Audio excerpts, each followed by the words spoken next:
So tekan. Tak keluar tuan-tuan. Tak keluar. Tak keluar asap. Tak keluar. Ha? Magic Tak keluar. Tak keluar. Tak keluar. Dia tak percaya. Tak keluar Tak keluar. Gila. ni Vortex ni gila. Power. So inilah Vortex nampak Vortex. Okay, Assalamualaikum semua. Okey, hari ni kita bersama customer ni datang daripada Rawang. COD barang ni dengan kita. Jadi kita test terus. So dia kata kalau ada efek dia ambil terus lah.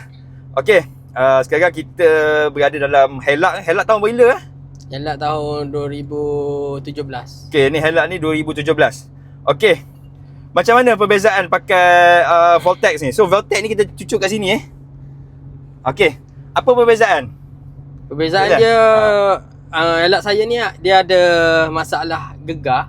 Apabila kita jalan masuk gear dia gegar. Okey. Ni saya try. Alhamdulillah gegar tu hilang. Okey. Gegar tu hilang. Lepas tu macam kita naik ni pertukaran gear pun smooth. Okey. Sedap lah. Lepas tu engine tu dia rasa padat. Padat. Padat. Power lah. Padat rasa macam sedap lah, sedap. Rasa sedap. Power pun alhamdulillah. Alhamdulillah. Saya macam tak percaya lah benda So ni. mula-mula tak percaya kan? Maksudnya cucuk ni kereta dapat ni Ya, sebab saya tak percaya benda ni dia cucuk dekat ni je. Betul. Ni rokok Dia cucuk dekat So ni Vortex je. So jadi beli tak? Jadi kena beli 3 sebab saya ada 3 kereta. 3 kereta. So tak beli 3 pun tak apa tuan-tuan, sebab benda ni boleh guna pakai cabut. Apply je dekat kereta mana-mana, tak ada masalah. Ya. Tak ada masalah. So ikut ni lah, ikut kesesuaian ni lah Okey. So daripada tu kalau tadi kita test selalu cakap apa ni, asap diesel. So macam mana dengan asap? Asap pun kurang. Asap kurang Macam kita naik macam ni kan. Biasa kalau saya okey, kita tengok naik asap. macam ni, asap dah banyak lah. Ni. Tapi ni Okey, ni tekan tak ada asap tak ada asap. Tak ada asap tuan-tuan. Lepas ni kita tengok kalau saya cabut. Benda ni kita test. Tak ada asap, tak ada asap.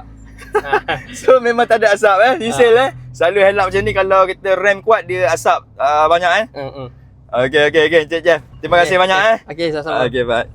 Sekarang kita cuba cabut Vortex ni kita tengok asap dia keluar macam mana. Okey, tekan. So nampak asap keluar belakang Wah. Tu dia. Okey.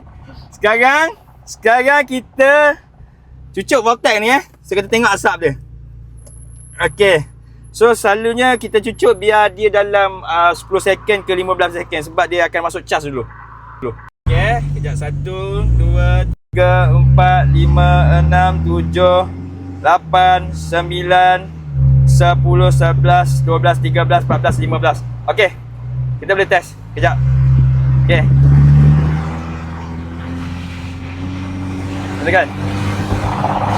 So tekan. Tak keluar tuan-tuan. Tak keluar asap. Tak keluar Magic Tak keluar. Tak keluar. Tak keluar, dia tak percaya.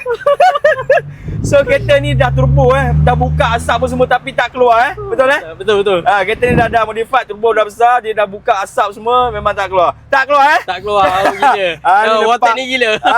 Power. So inilah Vortex Nampak Vortex penjimatan minyak sehingga 45%, mengurangkan gegaran enjin, lampu terang, mengurangkan penguasaan asap apa semua, enjin lebih berkuasa, pertukaran gear lebih lancar.